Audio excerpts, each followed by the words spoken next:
In a previous video entitled Land of the Ancestors, we spoke of how the universe is a hologram, likened to a computer game, much like a projector, projecting a movie from within you towards the outside of you for your experience of reality, which essentially is your own creation. This topic is a bit different. We are going to talk about that which have come to be referred to as the ancestral spirit. This particular word, ancestral spirit, has invoked a lot of fear and a lot of anxiety and a lot of taboo from mainstream religions to mainstream word of thought. But we are going to further explain and demystify that which is truly the ancestral spirit. This is a bit tricky. Pay attention. The ancestral spirit is that which comes before your existence. That which comes before your existence, that which precedes you. This is what is known as ancestral. Humanity has been taught and conditioned to live their lives very disconnected from that which makes us human. We live with an island mentality, like people on a small island who only view themselves as the only one in existence, surrounded by endless ocean. As far as they are concerned on that island, they are the most important and relevant people.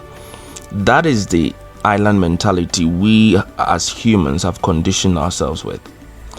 There is an old ancient Chinese proverb which says that the last thing a fish sees is water.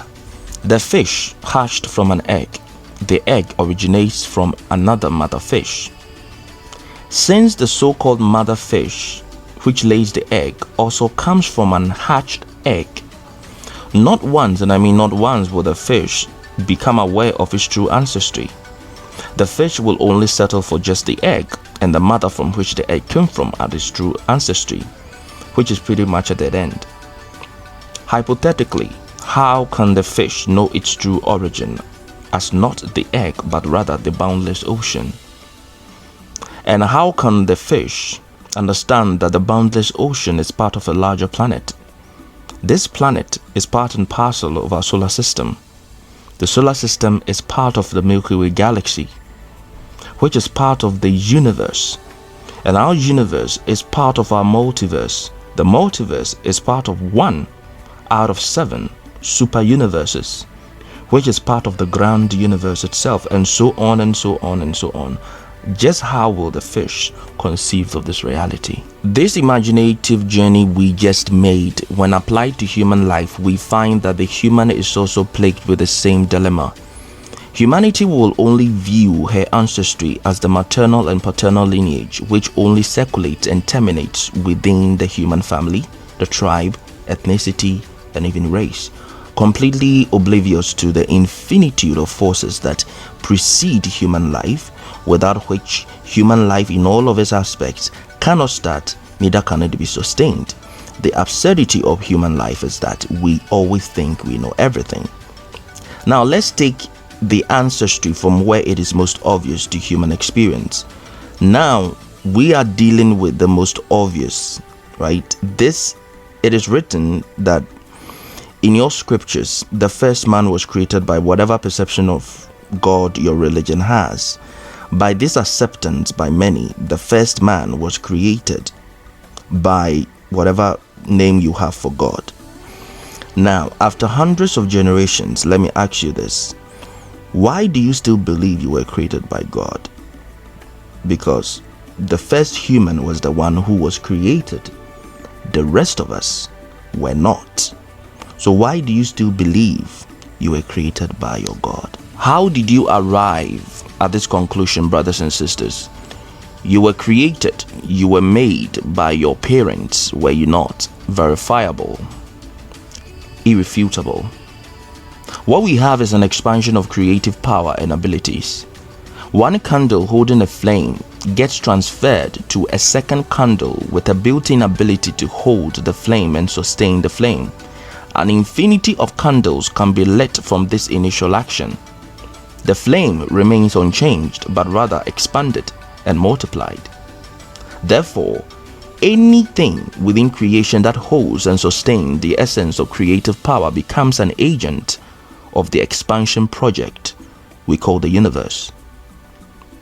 The universe is an ever-expanding reality, being filled every moment with new content, while the already existing content continues to evolve and become more than it previously were. Now, we would like to speak in plain language for the sake of those who are not initiates to grasp. And we would say that the innermost creative light of the first source of creation is the true ancestral spirit, making first source of all life as the primal ancestor of all beings. Without superstition or religious politics, if the first source creator takes a glance at you right now, it is only this undeniable divine fire that the creator shall see. The rest are simply manifestations and mechanisms that serve to establish you as an agent of this divine light. All manifestations in creation, from the subatomic particles to the gigantic galaxies, are carriers of this indelible ink that expresses Creator's signature upon the canvas of the ever-expanding space. But humanity have a unique gift. We have a grace built within our creation. That is the ability to consciously experience this divine primordial flame of pure potential to become.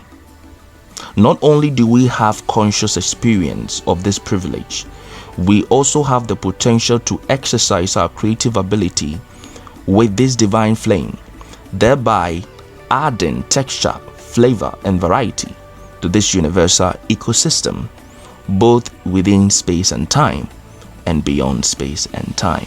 In plain language, away from the deeper mysteries, we would say that before you and I could ever faithfully receive this primordial ancestral creator's light, our mothers and our fathers had to receive this light first. Character, behavior, and life circumstances have absolutely no effect on this powerful force of love that sustains us all. It is very silent and very present, and yet it faithfully waits to extend this divine force of fire to you and I like a baton in a race.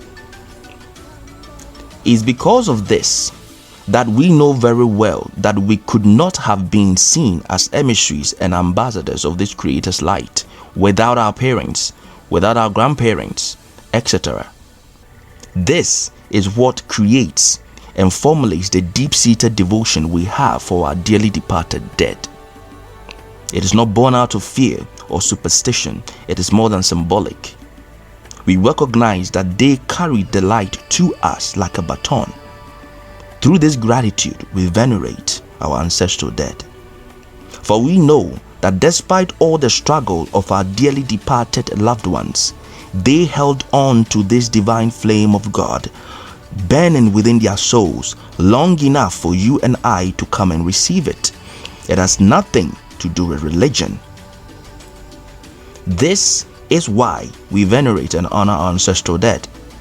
The divine light still lives on. Thanks to them, it lives within us. And they will come back to take it from us, and we will return to take it back from them. This is the endlessness of the beauty of nature. Religion will try to create monopoly on God. Others will pretty much sell God to you like a commodity. Others will make God a trophy to compete for, even an idea to die for, and sometimes an agenda to profit from. So we ask, when someone tries to sell to you or tell you he has a gift for you, a gift that is already yours to begin with, but then convinces you that this gift wasn't yours in the first place, is this not fraudulent? Is it not a fraud? We end this video teachings by saying that all hail to the prime ancestor creator of all beings, the prime creator. Secondly, we hail our glorious departed dead, without whom we would not have this light within us. All hail all the souls who walked upon this earth before us, as well as those who would take our place Gratitude is the word. Thank you for watching. Subscribe, like, and share.